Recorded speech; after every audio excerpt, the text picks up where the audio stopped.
We're officially underway with the NBA playoffs. The NHL playoffs is rolling. Lots to get into, including the fact that the SEC officially announced its schedule, which makes the Big Ten decision to shut down the college football season seem even crazier, particularly because no one in the Big Ten can even seem to explain whether there was a vote to cancel the season or not. And this goes to the very essence of my criticism of the decision of the Big Ten to shut down. Because I told you, if you go back and listen last week, I said, you know what's going to happen? A lot of these Big Ten university presidents are trying to dodge being held accountable for their decision to shut down the season.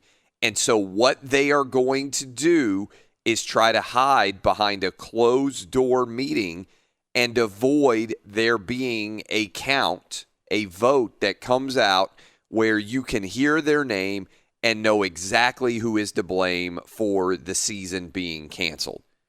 And so now you've got the AD of Penn State and the president of the University of Minnesota, and they're all saying, well, I'm not sure there was really a vote. We were just kind of sitting around and talking, and we decided that it made sense to cancel the Big Ten season. This is madness. And if you think it's madness now, imagine the madness that is going to ensue if the SEC actually manages to play a 10-game season this fall alongside of the ACC and the Big 12, and meanwhile, the Big 10 and the Pac-12 don't play at all. Now, what's interesting is the data is all starting to break in a very positive direction surrounding the coronavirus. And that was the fear of why the Big Ten couldn't play.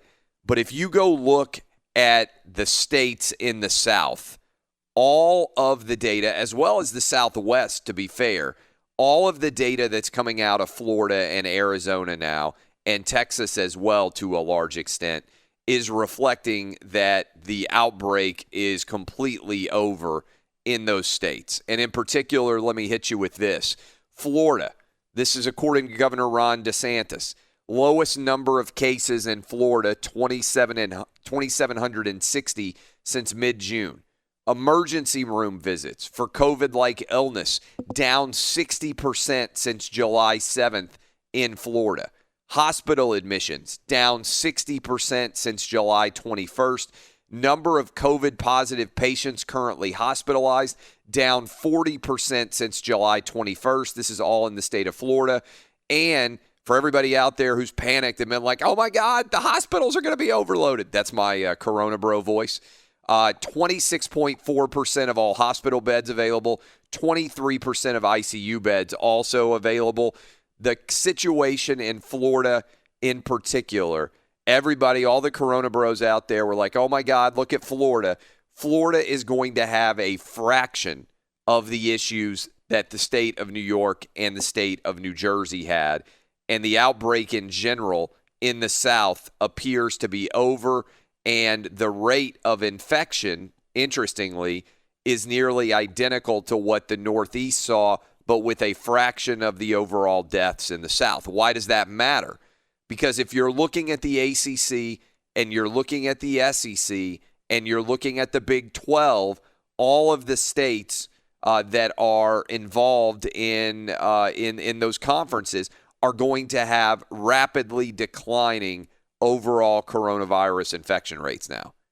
And many of the cases and the deaths even that are coming out now are from months and months ago. They aren't even happening in real time. So this is going to make the Big Ten and the Pac-12 decision look even more ridiculous if those three conferences stay strong and wait until September to actually make decisions. Everything is breaking in their direction. And the fact that the Big Ten is dealing with Nebraska parents, Iowa parents, Michigan parents, Ohio State parents, Penn State parents, plus Justin Fields, all arguing aggressively that the Big Ten decision made no sense. If you think it looks bad now, wait until October if the SEC and the ACC and the Big 12 are all able to continue playing. And by the way, good news coming out in terms of crowds. I think it's going to be like a 25%. Not only are they going to play, I think in those conferences they're going to have like 25% of the crowds in attendance.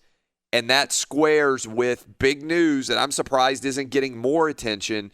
The Kansas City Chiefs have announced that they are going to have 22% of the fans present for their opener on September 10th against the Texans. It's a big statement by the NFL. Not only is the NFL going to play, but the NFL is going to have nearly a quarter of the stadium full on a Thursday night in Kansas City for the opener of the season against the Texans. All the Corona bros out there are losing their minds right now who want everything shut down in sports. That's why their new focus, just so you know, that's why their new focus is going to be college kids getting sick. The problem is, and you see it at UNC right now, oh my God, look at all the college kids who are sick. We can't do anything. That's my Corona bro voice. But if you actually look at the college kids who are getting sick, first of all, sick is in quotation marks. They don't even know they're sick. They've got colds at worst. This is something that is having almost no impact on them. That's why they're all still throwing parties. That's why they're not changing behavior in college, because they're not idiots. They understand they're more likely to die of the seasonal flu. They understand they're more likely to die in car accidents. They understand they're more likely to be murdered. They understand they are more likely to die of alcohol poisoning. They understand they are more likely to overdose. They understand they are more likely to commit suicide than they are to die of the coronavirus on a college campus. Everyone now is suddenly losing their minds over college infections when I told you that there were going to be a lot of positive tests when college kids got back to campus, but that we needed to stay calm and not overreact to it. So that is everything in the world of football. Super good news coming out about the Kansas City Chiefs. I think a huge percentage of NFL teams before the season is over are going to be having fans present in the stands. I think the same thing about the SEC, the ACC, and the Big 12. Now, last night, what did we learn in the world of sports actually taking place on the field? Last night, I stayed up late. I told you guys I have been watching the Atlanta Braves in my house every single night because my 9-year-old is such a huge fan. And the Braves put up 4 runs in the bottom of the 9th to get a win against the Washington Nationals. 2 home runs, 2 2-run home runs, including one by Dansby Swanson with 2 outs in the bottom of the 9th, a walk-off for the Braves to win 7-6. Watching it with my 9-year-old, awesome time. Just a really, really fun time to be watching that. I was also watching all the NBA playoff games, and interestingly, we ended up basically with all 4 favorites winning, and I believe almost all 4 favorites effectively covered as well.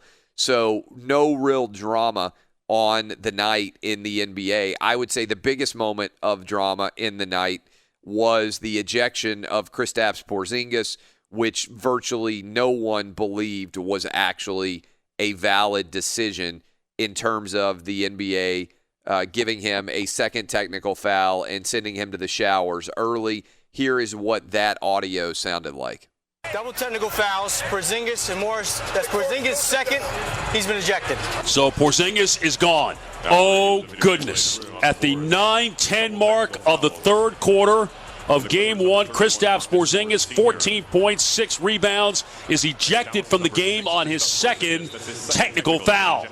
This was ridiculous. Both of the technical fouls in general is an example of over-officiating. Certainly it put a lot more pressure on Luka Doncic, who went out and scored 42 in his opener. Now, he did have 10 turnovers and started off the game a little bit slow, but it allowed the Clippers to take control of the game down the stretch.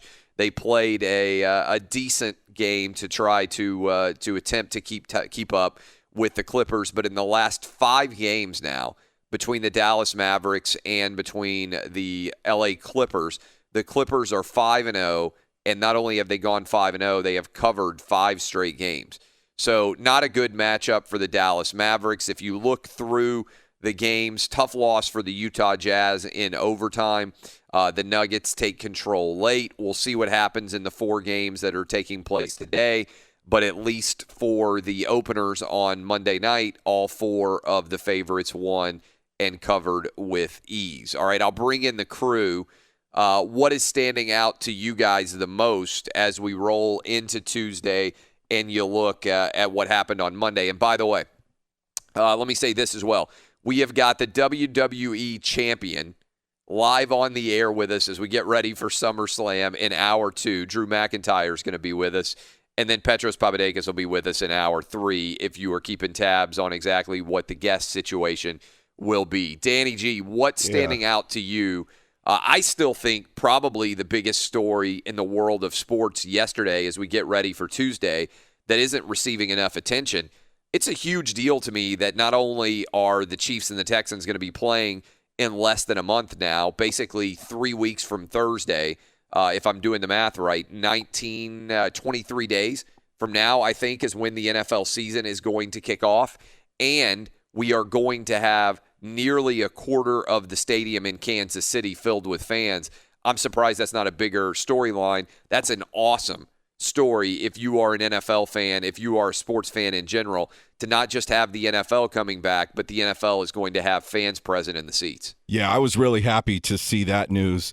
And they're going to allow some tailgating as well, socially distanced. So not sure exactly how that's going to work, because if you've ever been to a nice tailgate, that's the whole point of it, is socializing. So not sure how that's going to work, but it is awesome that there's going to be some live fans in the stands. So good for the Chiefs on that. As far as the NBA, man, it had a tournament feel, because yesterday morning before the Nuggets Jazz game, I was online signing up for the Fox Sports Radio bracket challenge for the flat screen TV, and then I watched parts of all 4 games. The Nuggets' Jamal Murray, obviously in his neon green shoes, went off for the Nuggets, and Donovan Mitchell, man, one-man show for the Jazz with 57 points, the most points since Jordan's 63 back in that classic game against the Celtics. But obviously not enough for the Jazz there. Second game, a snooze, a blowout. That's when I slept. The third game, Embiid came out to play. Tatum and Brown, they tore it up for Boston. I could see why you and others have them going deep. You have them going to the finals, right? Yeah, I think the East is – I just am not sold on the Bucks. We'll see how they do there the early game today against the Magic.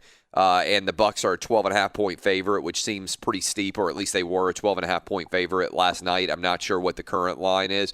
So, yeah, my NBA final is the Clippers going up against the Celtics. Now, the Sixers didn't get Embiid the ball late in the game, so that was the storyline kind of coming out of that. And Embiid talked to reporters afterwards saying, I need to do more to carry the team, but his teammates need to get him the damn ball down the stretch of the game. I didn't see anything in the first 4 games that made me think the teams that lost. I know if the Jazz can't win with 57 points from Donovan Mitchell, I don't think that they're going to win that series. So I didn't see anything in the first 4. We'll see in the second 4 if there's any potential upsets. Yeah, and they were missing Conley, who's away for the birth of his child.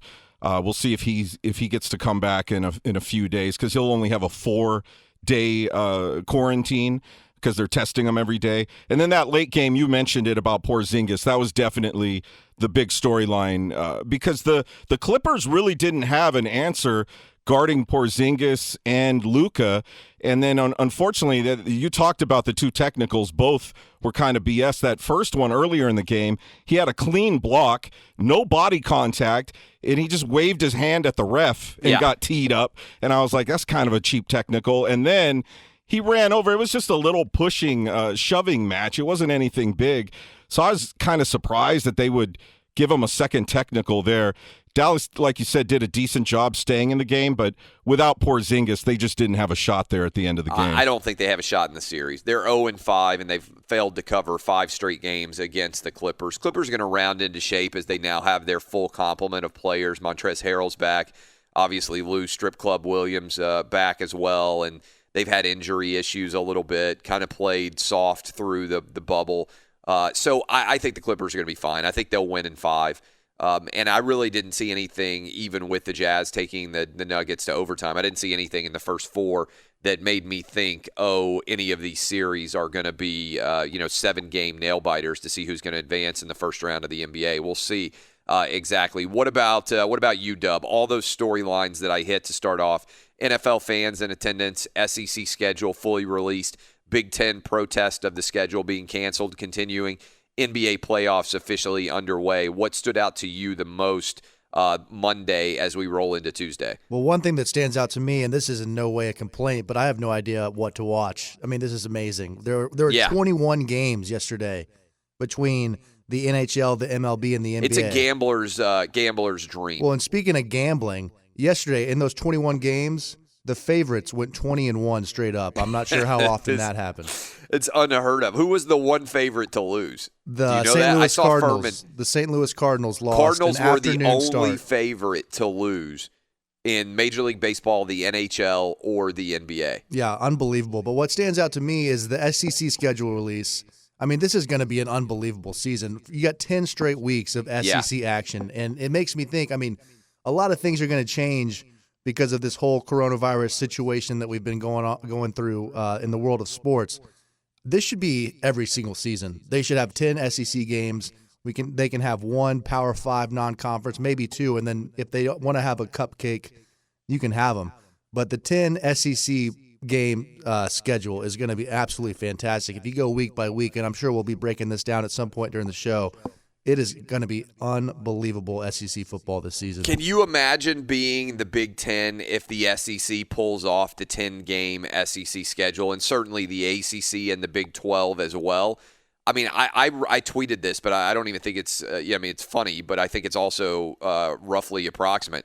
I think the Big Ten presidents are going to have to go into witness protection program if the SEC and the ACC and the Big 12 pull off 10-game schedules. And again, look at the trend lines is all I'm going to say for what's happening with the coronavirus, particularly in the South, which is a huge part of the ACC, the SEC, and the Big 12 footprint.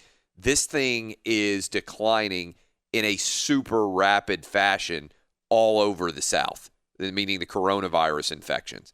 And I understand that some people are going to lose their minds over college kids and the fact that college kids are getting it, even though it's basically the equivalent of a cold at worst for most people who are college kids. And a lot of these college kids would never have any idea they even have the coronavirus, but for the fact that they're getting tested for it. So look, I hope college kids make smart decisions, but I think they all know they are not actually in danger from the coronavirus, and they've been cooped up for months.